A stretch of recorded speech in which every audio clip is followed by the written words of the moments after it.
তোমরাও যদি আমার মতো হেয়ার ফলের প্রবলেমে অতিরিক্ত ড্যান্ড্রফের সমস্যায় ভোগো তাহলে অবশ্যই এই ভিডিওটি তোমরা দেখো, কারণ এখানে আমি এমন একটা ম্যাজিক্যাল তেলের কথা বলবো যেটা আমি বাড়িতেই বানিয়েছি ঘরের কিছু ইনগ্রিডিয়েন্টস দিয়ে। অ্যান্ড সেটা যদি তোমরা বাড়িতে তৈরি করে ব্যবহার করো তাহলে তোমরা 100% না 1000% গ্যারেন্টি দিয়ে বলতে পারি রেজাল্ট পাবে। আর আমি কিন্তু আগে একবার তেলটা ব্যবহার করেছি, খুব ভালো উপকার পেয়েছি। আমার চুল অনেক স্ট্রং হয়েছে, ড্যান্ড্রফ কমেছে, হেয়ার ফল কমেছে, চুল অনেক লম্বা হয়েছে, আর চুল অনেক পড়ছিল সেটা অনেকটা কমেছে, আর নতুন বেবি হেয়ারও হয়েছে। তাই ভাবলাম ভিডিওটি তোমাদের সাথে শেয়ার করি, তোমাদের অনেক উপকার হবে এবং অনেক হেল্প পাবে, আমি 100% গ্যারেন্টি দিয়ে বলতে পারি। তো চলো ভিডিওটি কী কী লাগবে উপকরণ সেটা তোমাদের সাথে শেয়ার করি। প্রথমেই লাগবে নারকেল তেল, আর যদি সেটা বাড়িতে তৈরি হয় তো আরও ভালো, নয়তো একদম পিওর নারকেল তেল বাজার থেকে কিনে আনতে পারো। আর লাগবে পেঁয়াজ। তোমরা তো জানো পেঁয়াজে রয়েছে ভরে ভরে অ্যান্টিঅক্সিডেন্ট, যা আমাদের চুল পড়ার হাত থেকে রক্ষা করে। আর সেকেন্ড জিনিস হচ্ছে কারি পাতা, তা আমার চুল থেকে পড়া রক্ষা করে আর দ্রুত চুল বৃদ্ধি করতে সাহায্য করে। আর আমি 3 নম্বরে নিয়েছি আদা। আদা হচ্ছে খুব গুরুত্বপূর্ণ উপাদান। আদা আমাদের চুলে আগা যে ফাটা থাকে সে ফাটা দূর করতে সাহায্য করে। শুধু আদার রস কিন্তু আমরা চুলের গোড়াতেও লাগাতে পারি, তোমরা খুব উপকার পাবে। আর এরপরে আসি জবা ফুল। জবা ফুল কিন্তু আমাদের চুল পড়া রোধ করে আর তার সঙ্গে সঙ্গে চুলে একটা জেল্লা আনে, আর চুলকে ঝকমকে করে, আর চুলকে অনেক স্মুথ করে। গোটা বাড়ির ইনগ্রিডিয়েন্টস দিয়ে তৈরি করতে পারি হোমমেড অয়েল।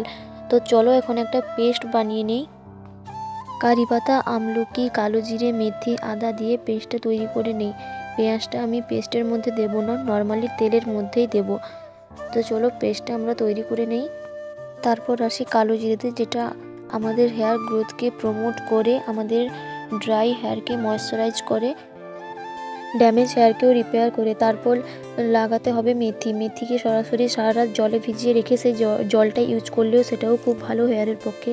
আর সেখানে নিয়ে আসছি আমলকি। আমলকি রস রক্ত সঞ্চালনে খুব উপকার, এছাড়াও চুলকে অনেক স্ট্রং করতে সাহায্য করে।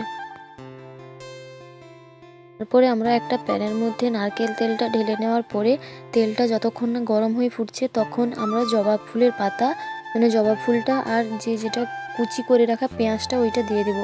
তারপরে এটা 1 মিনিট ফোটার পরে যে পেস্টটা বানিয়েছিলাম ওটা দেবো। এটা বেশি আঁচে ফোটানো যাবে না, কারণ তেলটা পুড়ে যাবে। যেহেতু আমি ইন্ডাকশানে করেছিলাম মানে এটা পুড়ে যাওয়ার চান্সটা বেশি ছিল। তোমরা চাইলে এটা গ্যাসেও করতে পারো। তারপরে এটাকে 1 থেকে 2 মিনিট ফুটিয়ে নেওয়ার পরে হালকা একটা ফ্লেভারও চলে আসবে, হালকা দেখো কত সুন্দর একটা কালারও চলে এসছে। তারপরে এটা সবটা ভালো করে ছেঁকে নিব। ছেঁকে নেওয়ার পরে যে নিচে যে সব কিছুটা পড়ে থাকবে ওটা হাতে চিপড়ে নিতে হবে, না হলে অনেকটা তেল থেকে যায়। তারপরে এটা ভালো করে তেলটা গরম হয়ে যেয়ে ফুটিয়ে নেওয়ার পরে দেখো একটা ফেনা ফেনা ভাব চলে আসবে। যতক্ষণ না সেটা হচ্ছে তোমরা ফুটাতে থাকবে, কারণ পেঁয়াজের রসটা তেলের মধ্যে মিশবে, দিলে তোমার কাজটা তত বেশি ভালো হবে। তারপরে তেলটা ঠান্ডা করার পরে একটা কাঁচের পাত্রে রাখবে, না হলে তেলটা যেহেতু গরম কাঁচের জিনিসটা ফেটে যাওয়ার চান্স বেশি থাকে।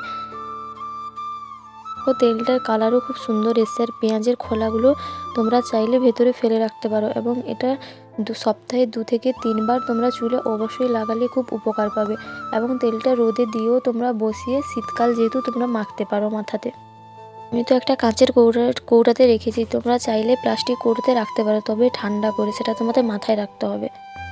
আমি এখানে কাঁচের পাত্রে প্রথমে রেখেছি, কিন্তু আমি পরে যেই নারকেল তেলে আবার ঢুকিয়ে নিই। যে নারকেল তেলের বোতলে যে শিশিটা ছিল, যেহেতু এটা বড় মুখ সেই জন্য হাতে নিতে কষ্ট হয়েছিল, সেই জন্য মানে সমস্যা হয়েছিল, সেই জন্য আমি প্লাস্টিক কৌটাতে আবার ঢুকিয়ে নিয়েছিলাম। তারপরে দেখো সেকশন ওয়াইজ ভাগ করে আমি স্ক্যাল্পে চুলগুলো ভালো করে মাসাজ করে করে লাগিয়ে নিচ্ছি। আর তোমরা চুলে তেলটা লাগাবে না, লাগাবে স্ক্যাল্পে, মাথায়। ভালো করে চুলে তেলটা লাগিয়ে নেওয়ার পরে ভালো করে মাসাজ করবে, দেখবে তোমরা সপ্তাহে এটা 2 থেকে 3 বার লাগাতে পারো।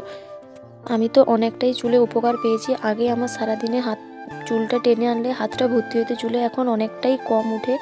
গোটা বাড়ির ইনগ্রিডিয়েন্টস দিয়ে তৈরি করে ফেলো তোমরা তেলটা, এবং অবশ্যই তোমরা শেয়ার করে দিও। আর ভিডিওটি ভালো লাগলে অবশ্যই লাইক, কমেন্ট এবং শেয়ার করতে ভুলবে না। দেখা হচ্ছে নেক্সট কোনো পরে ভিডিওতে, ততক্ষণ তোমরা ভালো থেকো, সুস্থ থেকো, বাই বাই। আর তেলটা তোমরা বাড়িতে অবশ্যই একবার বানিয়ে দেখতে পারো, তোমরা অবশ্যই উপকার পাবে। তো চলো ভিডিওটা এখানেই এন্ড করছি।